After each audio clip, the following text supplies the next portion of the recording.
নবীজি সাল্লাল্লাহু আলাইহি ওয়াসাল্লাম বলেন, পাঁচটি জিনিসকে গনিমত মনে করো। একটা হলো হায়াতুকা ক্বাবলা মাউতিক, মৃত্যু আসার পূর্বে হায়াতকে কাজে লাগাও। মৃত্যু আসার পূর্বে সময়কে কাজে লাগাও। যখন মৃত্যু চলে আসবে তখন যদি আফসোস করো, আজরাইলকে বলো তোমারে 500 কোটি দিয়ে দেই, তুমি আমাকে একটা সপ্তাহ বাড়াই দাও, হবে? কাজ হবে? সময় থাকতে সময়কে কাজে লাগাতে হবে। মৃত্যু যখন চলে আসবে তখন আপনি যত তওবা ইস্তিগফার করেন, পিশাবরে আইলা তওবা করেন, কাজ হবে? তখন বড় পিশায় আইসা তওবা করাইলেও কাজ হবে না। আপনার সারা জীবনের অপকর্ম যদি থাকে, মানুষকে ঠকানো, অন্যায়, অবিচার, দুর্নীতি, আপনি যদি বাংলাদেশের সবচাইতে বড় পীর সাহেবকে আনেন, পাকিস্তান থেকে বড় পীর সাহেবকে আইনা যদি আপনার জানাজা পড়ান, কাজ হবে? হবে? আপনার জীবনের হিসাব আপনাকে দিতে হবে, আপনার কর্মের ফল আপনাকেই ভোগ করতে হবে। যত বড় পীর সাহেবরে নিয়ে আর যত বড় ইমাম সাহেবরে নিয়ে আপনার জানাজা পড়ান, কবরের পাশে কান্নাকাটি করায় দোয়া করান, কোনো কাজ হবে না। এই জন্য নবীজি বলেন, পাঁচটা জিনিসকে তোমরা গনিমত মনে করো। হায়াতুকা ক্বাবলা মাউতিক, মৃত্যু আসার পূর্বে তোমরা হায়াতকে কাজে লাগাও, সময়কে কাজে লাগাও। আর দ্বিতীয়টা হলো বার্ধক্য আসার পূর্বে যৌবনকে কাজে লাগাও। বার্ধক্য আসার পূর্বে যৌবনকে কাজে লাগাও। যখন তুমি বার্ধক্য এসে যাবে তখন তুমি মন চাবে যে 100 রাকাত তাহাজ্জুদ করি, কিন্তু শরীরে কুলাবে না। মন চাবে প্রতিদিন 1 খতম কোরআন শরীফ করি, শরীরে কুলাবে না। মন চাইবে যে একটু যাইয়া জামাতে 5 ওয়াক্ত নামাজ পড়ি, কিন্তু লাঠির সাহায্য ছাড়া চলতে পারে না। মন চাইবে যে সব সময় যাইয়া তাবলিগে যাইয়া 12 মাস সময় কাটায়, কিন্তু শরীরে কুলাবে না। শ্বাসকষ্টের সমস্যা, বাত ব্যথার সমস্যা, তারপরে ডায়াবেটিসের সমস্যা, এই সমস্যা, সেই অনেক সমস্যা বার্ধক্য আসলে এসে যায়। এই জন্য যৌবন থাকতে সময়কে কাজে লাগাও।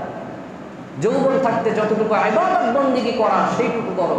যৌবনের ইবাদত আর বুড়াকালের ইবাদত কোনোদিন এক হয় না। বুড়াকালে মানুষ অন্যায় করতে পারে না বলে সে ভালো কাজ করে। আচ্ছা বলেন, আমি অনেক সময় বলি, সিংহ যখন বুড়া হয়ে যায়, দাঁত লড়ে যায়, নখগুলি দুর্বল হয়ে যায়, তখন যদি সিংহ বলে আমি হরিণ খাই না, আসলে কি সে হরিণ খায় না, নাকি হরিণ শিকার করার শক্তি নেই? বলেন, সবাই বলেন। তখন হরিণ শিকার করার মতো শক্তি নাই, দাঁত লড়ে গেছে, খাবারগুলা দুর্বল হয়ে গেছে। হরিণ শিকার করবে কেমনে? সে তো হাঁটতেই পারে না, তার দৌড়াবে কেমনে? তা আপনি যুবক বয়সে আকাম কুকাম সব কইরা বুড়া বয়সে যে কবেন আমি হাজী সাহেব হয়ে গেছি, আমি আর গুনাহ করি না, আপনি সুদ খাবেন কি? আপনার তো টাকাই নেই। আপনি ঘুষ খাবেন কি? আপনি তো চাকরিই নাই, রিটায়ার করে ফেলছেন। আপনি একজনের কলার ধরবেন কি? আপনারই তো লাঠি ধরে হাঁটা লাগে। আপনি আরেকজনে ধাপড়াবেন কি? আপনি তো দৌড়াইতে পারেন না। তার মানে বুড়া বয়সের ইবাদত আর জুয়ান বয়সের ইবাদত এক নয়। সময় থাকতে সময়কে কাজে লাগাতে হবে আমার ভাইয়েরা। বার্ধক্য আসার পূর্বে যৌবনকে কাজে লাগাতে হবে। এই যৌবনেই সঠিক চরিত্র, ভালো চরিত্র গঠন করতে হবে, পাক্কা নামাজি হতে হবে। আল্লাহ তাআলা আমাদেরকে কবুল করুক, বলেন আমিন। অসুস্থতা আসার পূর্বে সুস্থতাকে কাজে লাগাও। অসুস্থতা আসার পূর্বে সুস্থতাকে কাজে লাগাও। বৃদ্ধ যখন হয়ে যাবেন, অসুস্থ হয়ে যাবেন, তখন মন চাবে যে একটু মসজিদে যাই নামাজ পড়ি। তখন তো আপনি হাসপাতালের বেডে যাবেন কেন? অথবা ঘরের বিছানায় উঠতেই তো পারেন না, এক হাতে এক পায়ে জোর পান না। এই জন্য অসুস্থতা আসার পূর্বে সুস্থতাকে কাজে লাগাতে বলছেন। 5টা জিনিসকে আল্লাহ রাসূল গনিমত বলতে বলেছেন। 3 নাম্বার হলো অসুস্থতা আসার পূর্বে সুস্থতাকে কাজে লাগাও। ইবাদত বন্দেগী যতটুকু সম্ভব যুবক বয়সে করেন। যুবক বয়সে আপনি চাইলে খারাপ বাজে আড্ডায় যাইতে পারেন, চাইলে মদ খাইতে পারেন, চাইলে ইফতিজিং করতে পারেন, চাইলে জেনা, ব্যভিচার, অন্যায়, অবিচার অনেক কিছু করতে পারেন। এই সময় যদি আপনি অন্যায় থেকে ফিরে থাকেন, বুড়া যখন হবেন তখন যদি সামান্য ফরজ ইবাদতটুকু করতে পারেন, ইশারা ইঙ্গিতে যদি নামাজটা পড়তে পারেন, তাও আল্লাহ কবুল করবেন। আমি বলছি না যে বুড়া বয়সের ইবাদত আল্লাহ কবুল করবে না, তা অবশ্যই কবুল করবে। আল্লাহ রাসূল বলছেন, বুড়া মানুষ যদি আমার কাছে হাত পাতে আল্লাহর কাছে যদি বুড়া মানুষ, দাড়ি পাকা মানুষ হাত পাতে, আল্লাহ ওই মুরব্বীকে খালি হাতে ফিরিয়ে দিতে আল্লাহ লজ্জা পায়। আল্লাহ তার দোয়া অবশ্যই কবুল করে। কিন্তু আপনি সারা জীবন এই জন্য যৌবন থাকতে আপনি কবে মারা যাবেন কোনো গ্যারান্টি আছে? এই জন্য শক্তি আছে, যৌবন আছে, আপনি গুনাহ করলেন আর চিন্তা করলেন বুড়া যখন হবো তখন আল্লাহর কাছে মাফটা চাইবেন, এটা হবে? এটা আল্লাহর সাথে ধোঁকাবাজি, আল্লাহর সাথে বাটপারি। আল্লাহ তাআলা এগুলি থেকে আমাদেরকে হেফাজত করুক, বলেন আমিন। বুড়া বয়সের ইবাদত এগুলো কবুল হইতেও পারে, নাও হইতে পারে। অনেক সময় দেখা যায় বুড়া মানুষ অজু করছে, অজু রাখতে পারে না, অজুখানার থেকে অজু করে মসজিদে ঢোকার সাথে সাথে লিক হয়ে গেছে। অনেক সময় হয় এমন,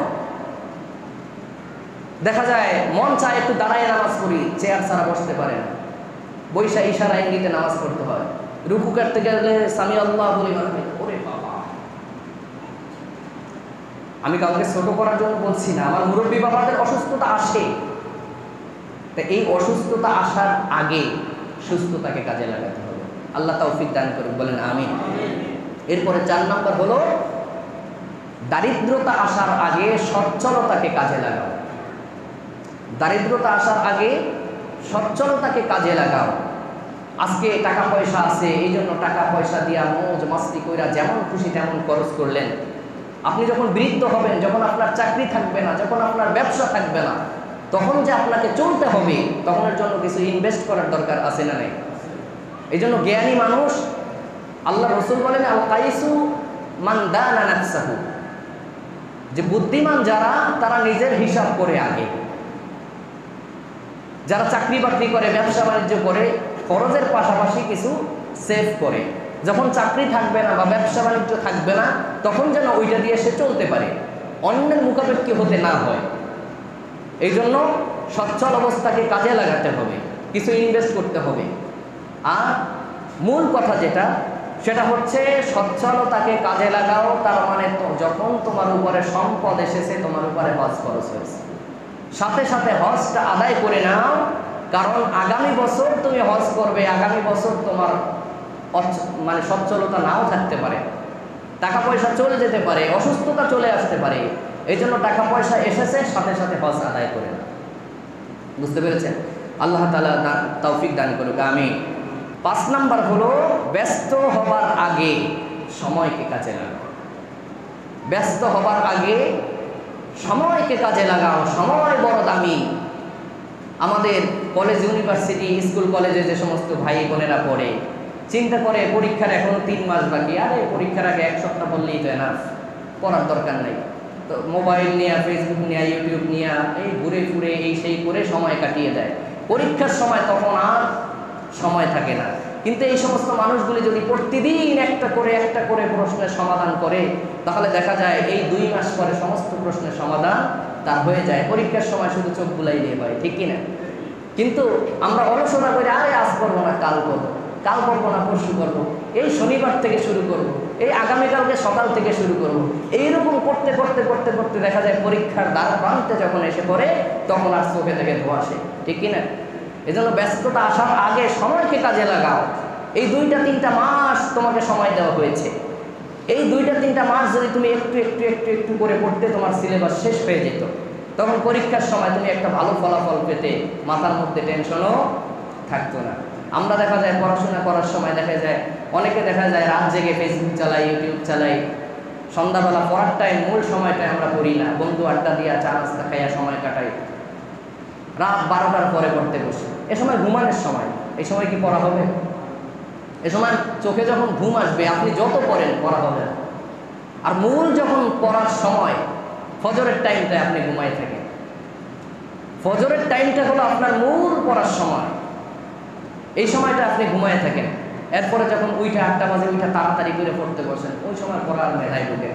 আপনি হেফজখানার ছাত্রদের দিকে তাকান, এরা কিন্তু রুটিন মেনটেন করে চলে, যার কারণে এত বড় বিশাল একটা কিতাব তাও আয়ত্ত করতে পারে, ঠিক কিনা? যে কোনো এই যে মনে করেন ব্যবসা বাণিজ্য যারা করেন, চাকরি বাকরি করেন, ব্যবসা বাণিজ্যে অনেক সময় পান, এই সময়কে কাজে লাগান। হয়তো দেখা যায় বলতেছেন যে এই কয়দিন পরে ভালো হয়ে যাব, এখন একটু ডাইন বাউ করে কামাই, পরে ভালো হয়ে যাবে, এরকম চিন্তাধারা অনেকে করে, কিন্তু সেই সময় তো নাও আসতে পারে। ভালো যে হবেন চিন্তা করেছেন, সেই ভালো হওয়ার সুযোগ নাও আসতে পারে। আল্লাহ তাআলা আমাদেরকে এগুলি বোঝার আমল করার তৌফিক দান করুক, বলেন আমিন।